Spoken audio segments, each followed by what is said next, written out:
Welcome back to my channel. আজকে আমরা যাচ্ছি দেশের বাড়িতে। তো সকাল সকাল উঠে পড়েছি। তা আমাদের সঙ্গে যাচ্ছে ছোটো পিসিমশাই আর আমার হাজবেন্ড আর আমার রমি। তো সকাল সকাল বেরিয়ে পড়েছি। তো খুব ভালো লাগছে দেশের বাড়িতে। এটা হচ্ছে তৃতীয় বর্ষে পড়ল উদ্বোধন অনুষ্ঠান। তো খুব ভালো হবে। তো খুব ভালো লাগছে। আর 3 বছর আগে উদ্বোধন অনুষ্ঠানের সময় আমরা যেতে পারিনি। তো বিশেষ করে আমি যেতে পারিনি। তো সেই জন্য এবার তো যাবই ঠিক করেছিলাম। আর এখানে দেখো, এটা আমরা রওনা দিয়ে দিয়েছি। তো আর আমার ভ্লগে কথা বলার সময় হতে পারে তোমাদের একটু অসুবিধা হতে পারে, কারণ আমার খুব ঠান্ডা লেগে গেছে, গলাটাও তাই পুরো একদম চোখড হয়ে গেছে। তো যাই হোক, কিছু অসুবিধা হলে, শুনতে কোনো অসুবিধা হলে কিছু কেউ মনে করো না। তো এখানে দেখো আমরা রওনা দিয়ে দিয়েছি। আর আমি তো জানলার সিটেই সবসময় বসতে ভালোবাসি। তো এখানে একদম জানলার ধারে বসেছি, তার সঙ্গে ভিডিও করছি, আর অমিও খুব এনজয় করছে। আর এখানে দেখো, দেখতে দেখতে দেশের বাড়িতে চলেই এলাম। অনেকটা রাস্তা ছিল, প্রায় মোটামুটি 1.5 থেকে 2 ঘন্টার মতো টাইম লেগেছে।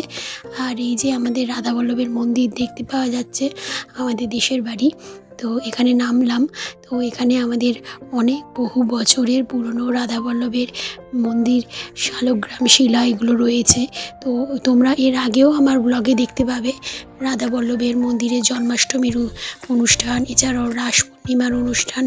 তো এইবারে আমরা এলাম উদ্বোধন অনুষ্ঠানে, 3য় বর্ষে পড়েছে সেই জন্য। আর খুব সুন্দর করে মন্দিরটাকে সাজানো হয়েছে, দেখলাম, বেশ দেখে খুবই ভালো লাগলো। আর সবার ফার্স্টেই মন্দিরে গেলাম। দেশের বাড়িতে ঢোকার আগেই ফার্স্টেই মন্দিরে যাই আমরা, ওখানে রাধাবল্লভের দর্শন করি। তো সেখানে গিয়ে দেখলাম পুজো পার্বণের সমস্ত প্রস্তুতি চলছে। ঠাকুরমশাই এছাড়া গ্রামের অনেক বউরা মিলে সহযোগিতা করছে, একসাথে মিলে সবাই মিলে সাজাচ্ছে গোজাচ্ছে ঠাকুরকে। তো এখানে দেখো, ঠাকুরের সিংহাসন খুব সুন্দর করে সাজানো হয়েছে। আর রাধাবল্লভকে তো অসাধারণ লাগছে, খুব ভালো লাগছে, এত অপূর্ব দর্শন। তো খুব ভালো লাগলো।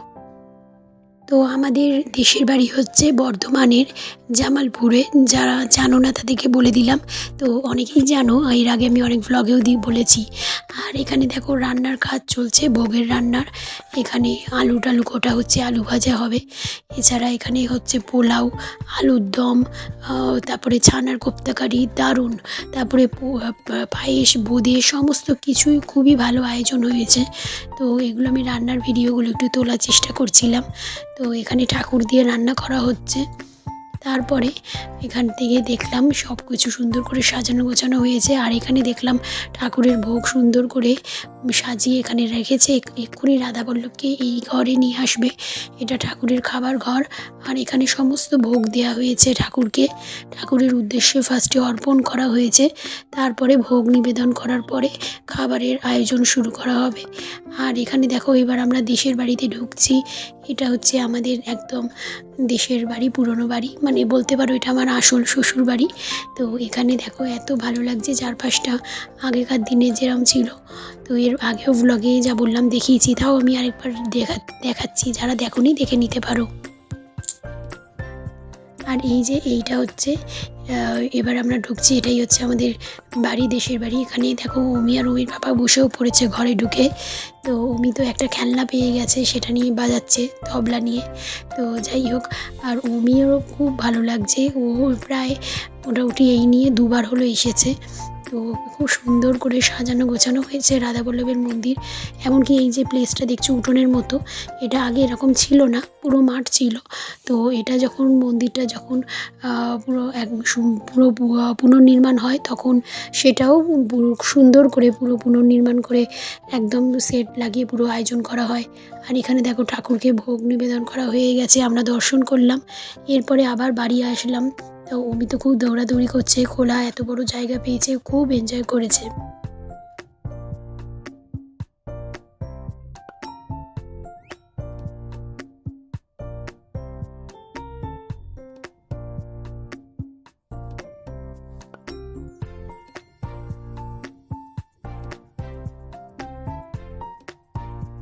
এবারে দেখো ঠাকুরমশাই পুজো শুরু করে দিয়েছে। ঠাকুরকে ভোগ নিবেদনের পর এবার ঠাকুরের পুজো হচ্ছে। খুব সুন্দর করে পুরো পুজোটা দর্শন করলাম। তোমরাও দর্শন করে নাও। আমাদের রাধাবল্লভ খুব জাগ্রত। আর এখানে দেখো এত ভালো করে পুজো করা হচ্ছে। গ্রামের সমস্ত বউরা মেয়েরা এসে উপস্থিত, এছাড়া সবাই আমরা রয়েছি। খুব ভালো হচ্ছে, মানে অসাধারণ। এখানে রাধাবল্লভের সামনে দাঁড়ালে মনেই হয় না যে কখন সময়টা কেটে গেল, বুঝতেই পারা যাবে না। আর এখানে দেখো রাধাবল্লভের এত সুন্দর করে পুজো করা হচ্ছে। যিনি ঠাকুরমশাই তিনি পুজো করছেন বহু বছর ধরেই। খুব ভালো লাগছে দেখে।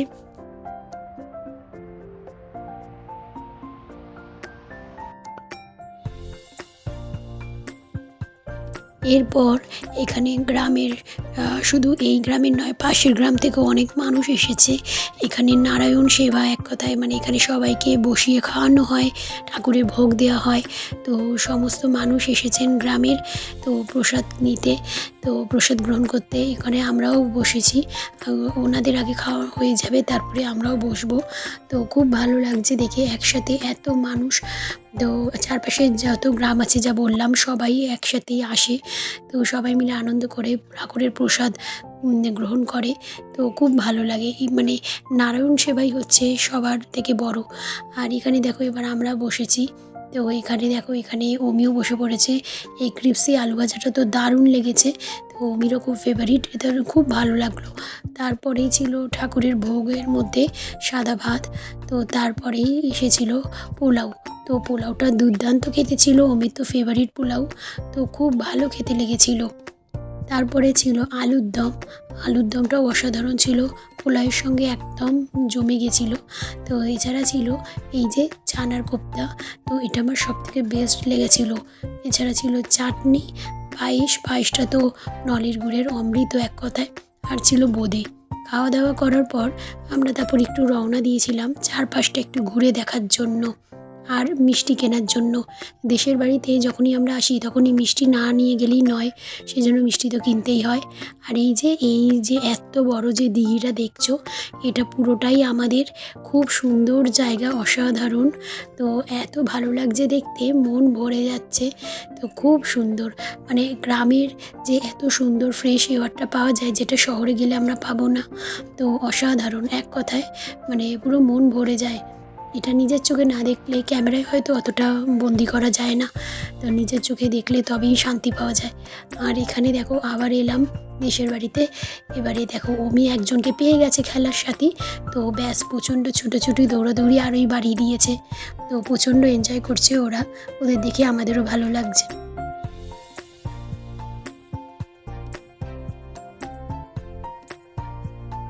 এইবারে প্রায় বিকেল গড়িয়ে এলো, সন্ধ্যের দিক করে।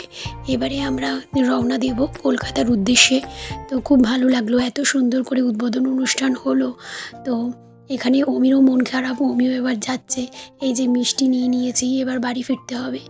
তো রাধাবল্লভের মন্দির নমস্কার করে আমরা আবার রওনা দেব, গাড়িতে উঠবো এবার, কারণ সন্ধে গড়িয়ে এলো। তো খুব ভালো লাগলো। এরপরে জন্মাষ্টমী আছে, আমাদের রাস আছে, সেইগুলোতে তো আসতেই হবে। তো যাওয়ার পথে ভিউটা দেখো এত সুন্দর চারিদিকে লাগছিল, আর সূর্যাস্ত হচ্ছিল অসাধারণ। আর এখানে পেট্রোল পাম্পে আমরা একটু দাঁড়িয়েছিলাম, এত সুন্দর লাগছিল চারপাশটা, একটু ভিডিও করে নিয়েছিলাম। তো এখন দেখো প্রায় সন্ধে পুরো একদম নেমে গেছে। তো এখন সন্ধে হয়ে গেছে। এবার আমরা অনেকক্ষণ জার্নির পর কলকাতায় ঢুকে পড়েছি। তো আজকের ব্লগ কেমন লাগলো অবশ্যই জানিও। Good bye.